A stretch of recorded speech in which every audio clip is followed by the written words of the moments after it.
سلام بینندگان عزیز، نویدی بامدادی است از رادیو آزادی تقدیم شما. امروز سه‌شنبه 12 می و ساعت به وقت پراگا رسا 7 صبح است. من عبدالله اشرف هستم و در چند دقیقه دیگر خبرهای آخرین تاجیکستان و جهان را برایتان میرسانم. عبدالله غربتی، خبرنگار 23 ساله آژانسی اطلاعاتی ادیا پلاس در شهر دوشنبه مورد حمله افراد ناشناس قرار گرفته است. وی شام 11 می در پیام کوتاه در این باره خبر داد و گفت تفصیلات را دیرتر می نویسد. مقامات در این باره هنوز چیزی نگفتند. برخی از خبرنگاران آن را حمله آشکارا به آزادی بیان و فعالیت روزنامه‌نگاری در تاجیکستان دانستند. عبدالله غربتی روزهای اخیر فعالانه مشکل شفاخانه‌ها و مسائل وابسته به بیماری همگیر را بازتاب می‌داد. خبرنگار تاجیک با نشر عکسی که زخم‌های برداشتش را نشان می‌دهد شام دوشنبه در فیسبوک نوشت که این پی چنگ دو شغال است که 1 ساعت پیش به من درافتادند و کار را تمام نکرده از ترس گریختند. ادیا پلاس می نویسد که حمله ساعت تقریباً 21:20 در پیش خانه خبرنگار در نزدیکی بازار کاروان پایتخت صورت گرفته است. با اطلاع خبرنگار 2 نفر به عبدالله غربتی حمله کرده به آواز او را زدند. بعد آنکه عبدالله کوشش کرده است فریاد زند، حمله‌وران پنهان شدند. آنها یگان چیز خبرنگار را نگرفتند. آژانسی میگوید همکارانش عبدالله غربتی را برای رسانیدن یاری طبی به بیمارستان بردند.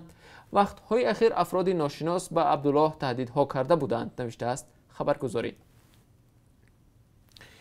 مقامات تاجیکستان بعد از 1 روز تنفس آمار نوی گرفتاران و فوتیدگان از بیماری همگیری کووید 19 را اعلان کردند. وزارت تندرستی اعلان کرد که 11 می در 2 روز اخیر 49 مورد نوی سیرایت‌شوی ساکنان با کرونا ویروس آشکار شده است. با این رقم شماره عمومی بیماران رسما به 661 نفر رسید. تلفات از بیماری در 2 روز اخیر 1 نفر بیشتر شده است. به اطلاع رسمی از زمان اعتراف موجودیت کرونا ویروس در تاجیکستان در مجموع بیش از 21 نفر از بیماری همگیر جان خود را از دست دادند. این در حالی است که هر روز در شبکه‌های اجتماعی از درگذشت چندین نفر گزارش داده می شود و در اینترنت رویخطی غیر رسمی فوتیدگان از کرونا ویروس و التهاب شش پیدا شده است. در این رویخط به حالت صبح 12 می اسم 149 نفر قربانیان بیماری کووید 19 ذکر شده است. ولادیمیر پوتین پرزیدنت روسیه اعلام کرد که روزهای استراحت و گوشه‌نشینی برای پیشگیری از بیماری کووید 19 در حدود روسیه به آخر رسید. در عموم روزهای تعطیل در روسیه 6 هفته ادامه کرد. پوتین گفت برآمدن از رژیم محدودیت‌ها در کشور دوره به دوره با احتیاط عملی خواهد شد. چاره‌بینی‌های عمومی هنوز ممنوع باقی می‌مانند، ولی کشور راهی برآمدن از محدودیت‌ها را پیش می‌گیرد. رژیم محدودیت‌ها را در هر منطقه رهبر آن منطقه وابسته به وضعیت معین خواهد کرد. در روسیه تا امروز بیش از 220,000 مورد سرایت کرونا ویروس آشکار شده. این ویروس سبب مرگ الکی بیش از 2000 نفر شده است. چاره‌های کرانتینی بیش از 10 میلیون مهاجر کاری در روسیه از جمله حدود 1 میلیون مهاجر کاری تاجیک را نیز در شرایط سخت قرار داد. با سبب بسته شدن مرزها امکان بازگشت به وطن خود را مهاجران از دست دادند. در عین زمان صدها هزار مهاجر در این دوره در روسیه از جای کار و منبع درآمد نیز محروم شدند و درباره به کرونا ویروس گرفتار شدن و فوت ده‌ها مهاجر نیز خبر می‌رسد. اما شروع از امروز کار تمامی کارخانه‌های صنعتی و ساختمان از سر گرفته می شود و احتمال قسمی از مهاجران دوباره به کار شروع کنند. با وجود پایان روزهای استراحت و با کار انداختن کارخانه‌ها، روسیه هنوز نگفته است که مرزهایش را باز می‌کند. از این رو در روزهای نزدیک گشوده شدن مرزها و پرواز دوباره هواپیماها میان روسیه و تاجیکستان در نظر نیست. در صورت پیدا شدن معلومات در این باره بینندگان عزیز ما به شما خبر خواهیم داد.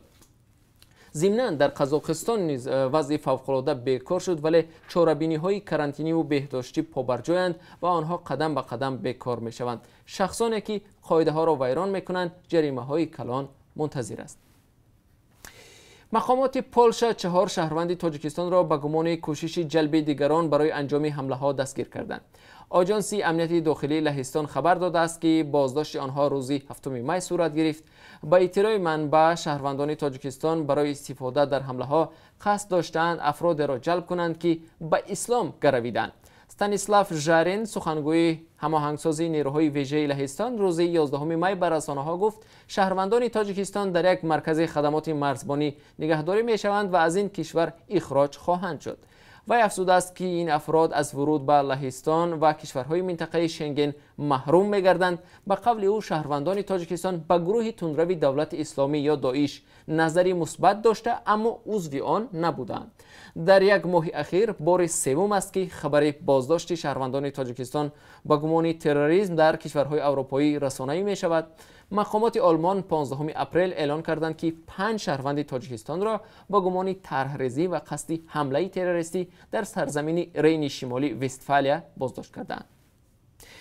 بینندگان عزیز، اگر شما خبر، عکس و یا نواری نادری دارید که می‌خواهید از آن دیگران هم آگاه شوند، پس آن را توسط پیام رسان‌های وایبر و یا واتساپ به ما بفرستید. رقم تلفن ما +420 724 05 39 59 است. یادآور می‌شویم که این تلفن تنها برای گرفتن پیام‌ها است. اگر شما خبر فرستادید ما جزئیات آن را از شما پرسان می‌شویم.